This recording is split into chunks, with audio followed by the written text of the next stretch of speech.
एक गांव में एक साधु रहता था जिसके नाचने से बारिश होती थी। और गांव वालों को जब भी बारिश की ज़रूरत होती थी तो साधु के पास जाते और विनती करते और साधु नाचता और बारिश सच में होने लगती थी। और ऐसा ही चलता था। तो कुछ दिनों बाद 4 शहरी लड़के गांव में घूमने के लिए आए और उनको जब ये पता चला कि एक साधु के नाचने से बारिश होती है तो उनको विश्वास नहीं हुआ और उन्होंने शहरी पढ़ाई लिखाई के घमंड में आके गांव वालों को चुनौती दे दिया कि हमारे नाचने से भी बारिश होगा, और अगर हमारे नाचने से बारिश नहीं हुआ तो साधु के नाचने से भी बारिश नहीं होगा। और फिर अगले दिन गांव वाले उन चारों लड़कों को साधु की कुटिया में लेकर के गए और फिर वहाँ चारों ने नाचना शुरू किया।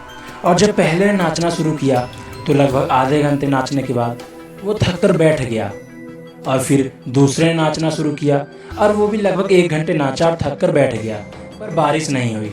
और 2 ने भी इसी प्रकार प्रयास किया पर बारिश नहीं हुई। और फिर साधु की बारी आई और साधु नाचना शुरू किया। साधु 1 घंटे तक नाचता रहा पर बारिश नहीं हुई। साधु को नाचते नाचते 2 घंटे बीत चुके थे पर बारिश फिर भी नहीं हुई, बादल तक नहीं आए। साधु को नाचते नाचते अब 4 घंटे बीत चुके थे पर बादल बिल्कुल नहीं नजर आ रहे थे।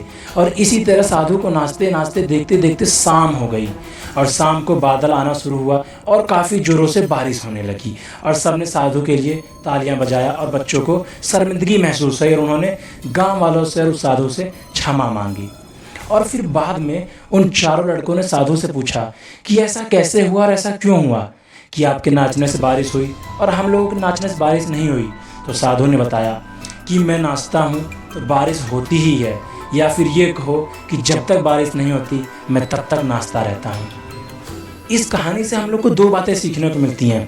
पहली कि यदि आप किसी काम को कर रहे हो तो इतनी शिद्दत से करो और आपके मन में ये दृढ़ होना चाहिए कि मैं कर रहा हूँ तो ये काम होगा ही होगा।